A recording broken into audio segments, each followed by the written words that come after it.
Assalamualaikum warahmatullahi wabarakatuh. Perkenalkan, nama saya Winda Agustina dari Agribisnis B. Nah, di sini saya akan mempresentasikan hasil mini riset saya, yaitu mini riset komoditas padi studi kasus di Desa Kalicili, Kecamatan Sukosewu, Kabupaten Bojonegoro. Nah, yang pertama ada pendahuluan. Padi menjadi salah satu sumber pangan pokok dunia termasuk Indonesia. Salah satu provinsi yang menjadi sentra penghasil padi adalah Provinsi Jawa Timur dengan produksi padi 12,4 juta ton. Kabupaten Bojonegoro merupakan salah satu kabupaten di Jawa Timur penghasil padi terbesar selain Kabupaten Lamongan dan Kabupaten Ngawi. Jika dilihat dari luas panen dan produksi padi yang dihasilkan, sektor pertanian padi di Kabupaten Bojonegoro masih memiliki potensi untuk ditingkatkan sehingga diharapkan memiliki daya saing yang tinggi. Nah, untuk selanjutnya ada gambaran umum. Kabupaten Bojonegoro memiliki luas wilayah sejumlah 230.706 hektar yang merupakan salah satu kabupaten di Jawa Timur penghasil padi terbesar. Pada tahun 2022 memproduksi padi sebesar 715.198,84 ton. Di Kabupaten Bojonegoro, khususnya di Desa Kalicili, wilayahnya dikelilingi oleh lahan sawah yang banyak terbentang di pinggiran kawasan desa. Sebagian besar penduduk yang berada di Desa Kalicili bermata pencaharian sebagai petani. Dalam satu tahun, petani padi bisa melakukan 2-3 kali masa tanam dan masa panen padi. Begitupun yang disampaikan oleh salah satu petani di Desa Kalicili, yaitu Bapak Pujianto. Bapak Pujianto merupakan salah satu petani di Desa Kalicili yang berumur 51 tahun. Bapak Pujianto memiliki lahan seluas 3.000 meter persegi. Lahan tersebut merupakan lahan milik Bapak Pujianto sendiri.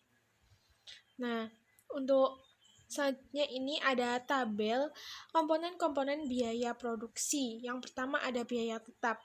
Nah, untuk biaya tetapnya yang meliputi cangkul, ember, plastik, kompres, dan sabit. Terus ada juga biaya tenaga kerja.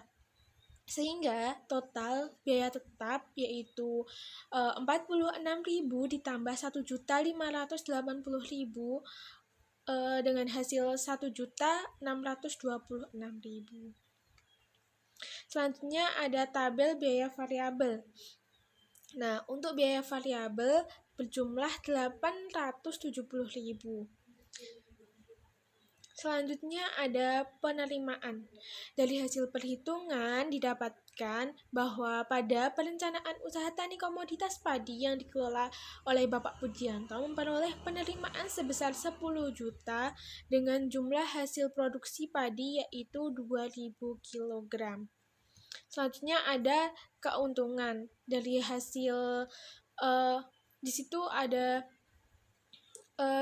total biaya yaitu biaya variabel ditambah biaya tetap yang berjumlah 2.496.000 sehingga mendapatkan keuntungan yaitu 10 juta dikurangi biaya total sebesar 2.496.000 sehingga didapatkan hasil 7.504. Jadi keuntungan yang didapat pada periode 1 kali tanam dengan luas lahan 3.000 meter persegi dengan masa panen sekitar 3 bulan sebesar 7.504.000 sehingga usaha tani padi ini dapat dikatakan layak secara finansial. Selanjutnya ada R atau C rasio. Untuk R atau C rasio didapatkan hasil sebesar 4,006, di mana hal ini menunjukkan bahwa usaha tani padi dari kedua sistem tersebut efisien dan menguntungkan, dikarenakan nilai R atau C rasio lebih besar dari 1. Maka usaha tani dinyatakan efisien secara ekonomi atau menguntungkan. Selanjutnya ada BEP penerimaan. Dari hasil perhitungan didapatkan BEP penerimaan pada perhitungan usaha tani milik Bapak Pujianto dengan nilai BEP penerimaan sebesar Rp1.780.941,95. Bapak Pujianto sebagai petani harus mendapatkan penerimaan sebesar nilai BEP yang dihasilkan untuk mencapai titik impas atau agar tidak mengalami kerugian. Selanjutnya ada BEP harga. Kemudian BEP harga ini pada usaha tani padi Bapak Pujianto diperoleh nilai sebesar 1.248, yang artinya harga terendah yang harus diperoleh per 1 kilo padi adalah 1.248 untuk mencapai titik impas. Selanjutnya ada BEP unit. Nilai BEP unit sebesar 499,2 kg, yang artinya jumlah produksi terendah yang harus diperoleh adalah sebesar 499,2 kg agar tidak mengalami kerugian. Selanjutnya ada payback period. Untuk payback period ini perhitungannya dikalikan 1 periode. Nah, untuk payback period diperoleh 0,216 periode tanam, yang artinya waktu yang dibutuhkan Bapak Pujianto untuk mengembalikan modal yang digunakan yaitu 0,216 periode tanam, atau modal akan kembali dalam 1 periode tanam. Selanjutnya ada pembiayaan usaha tani. Dalam pembiayaan usaha tani, Bapak Pujianto mendapatkan pembiayaan atas usaha tani padi yang dikelolanya dari uang keluarga. Bapak Pujianto biasanya menjual sebagian hasil panen periode sebelumnya untuk membeli benih, pupuk, dan lain-lain. Ketika beliau mengalami kendala pembiayaan, biasanya beliau menyiasati dengan akan menggunakan uang tabungan keluarga terlebih dahulu. Adapun strategi yang bisa dilakukan untuk mengatasi kendala pembiayaan yaitu dengan adanya sosialisasi yang membahas tentang pengelolaan keuangan yang baik, dan juga tata cara peminjaman kredit pada lembaga-lembaga keuangan formal, misalnya kredit usaha rakyat atau KUR. Selanjutnya ada resiko, kelebihan, dan kekurangan program asuransi. Untuk resiko usaha tani komoditas padi dan cara penanganannya, yang pertama ada kekeringan. Untuk mengatasi kekeringan, Bapak Pujianto berinisiatif untuk melakukan irigasi atau pengairan lahan yang berasal dari sumur diesel dan biasanya disuplai melalui pipa. Yang kedua ada kebanjiran.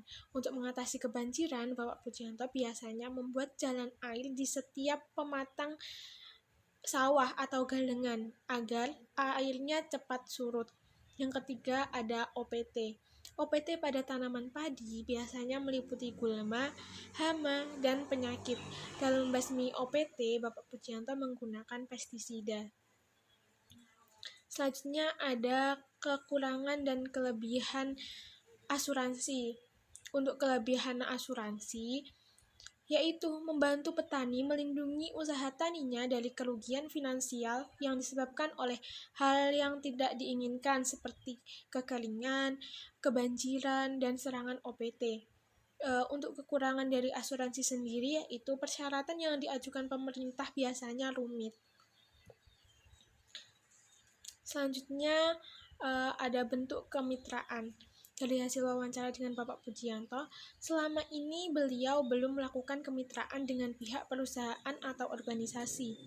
Namun, ada beberapa kali Bapak Pujianto menjual hasil panennya kepada tengkulak yang sama. Tetapi, hal tersebut tidak bisa dibilang kerjasama karena sudah sewajarnya. Kemudian, untuk perencanaan usaha tani, yang pertama, ada pemilihan jenis komoditas. Pemilihan jenis komoditas merupakan langkah awal untuk memulai bercocok tanam. Bapak Pujianto biasanya memilih jenis varietas benih apa yang akan ditanam pada periode tersebut dengan mempertimbangkan musim dan umur dari varietas benih tersebut. Misalnya, pada saat musim penghujannya pendek, Bapak Pujianto memilih padi yang umurnya pendek, seperti varietas Impari. Selanjutnya ada pemilihan lokasi dan persiapan lahan. Pada pemilihan lokasi, Bapak Pujianto merencanakan terlebih dahulu mana lokasi yang sesuai untuk menyebarkan benih, di mana lokasi tersebut akan dipilih dengan mempertimbangkan lokasi yang sering tergenang air agar benih yang sudah disebar bisa tumbuh dengan baik. Kemudian setelah memilih lokasi dan menyebar benih, langkah selanjutnya yang adalah persiapan lahan, di mana sebelum benih disemaikan, lahan yang akan digunakan untuk bercocok tanam diolah terlebih dahulu, biasanya dengan dibajak. Langkah yang ketiga adalah bercocok tanam. Proses bercocok tanam dimulai ketika benih sudah berumur sekitar 20 hari dan sudah siap disemai atau sudah memasuki umur tandur. Bapak Pujianto melakukan perencanaan mengenai kebutuhan tenaga kerja yang akan menanam padi dan sistem tanam seperti apa yang dipilih. Biasanya Bapak Pujianto menggunakan sistem tanam konversial. Selanjutnya ada pemupukan dan penanganan OPT. Pada tahap pemupukan, biasanya beliau membeli pupuk di kelompok tani setempat karena harganya lebih murah sebab pupuk bersubsidi. Bapak Pujianto melakukan pemupukan sebanyak 3 kali dalam satu periode tanam. Dan untuk penanganan OPT, beliau akan melakukan penyemprotan sesuai kebutuhan dan dari tanaman padi milik beliau. Yang selanjutnya ada panen. Pada saat pemanenan, ketika padi sudah mulai menguning, Bapak Pujianto mempersiapkan dengan menghubungi pihak kombi. Sistem upah kombi biasanya dihitung dari hasil perolehan padi, bisa dengan sistem kiloan, bisa juga dengan sistem perhitungan per luas lahan, tergantung kesepakatan kedua belah pihak. Setelah keluar kata sepakat, pihak kombi akan menentukan hari untuk memanen padi dan Bapak Pujianto tinggal mempersiapkan karung untuk wadah gabah. Yang terakhir ada pasca panen. Setelah gabah dipanen dari sawah, proses selanjutnya yaitu terkait dengan pengeringan atau penjemuran gabah. Untuk penjemuran gabah, biasanya Bapak Pujianto dan istri menjemur gabah di halaman dengan depan rumah dengan waktu 2 hari. Biasanya Bapak Pujianto juga akan menjual sebagian hasil panennya ke tengkulak untuk memenuhi kebutuhan keluarganya dan sebagai modal untuk bercocok tanam di periode selanjutnya. Nah, untuk kesimpulannya yaitu berdasarkan riset yang telah dilakukan dapat disimpulkan bahwa dari aspek finansial diperoleh keuntungan dari usaha tani yaitu sejumlah 7.504.000 dengan nilai R atau si rasio yaitu 4,006 lebih besar dari 1, sehingga usaha tani dikatakan layak untuk dijalankan. Modal yang dikeluarkan oleh Bapak Pujianto kembali dalam waktu sekali periode tanam.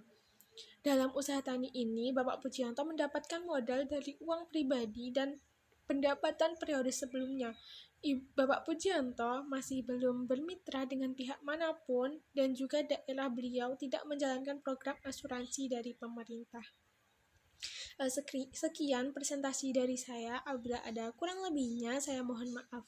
Wassalamualaikum warahmatullahi wabarakatuh.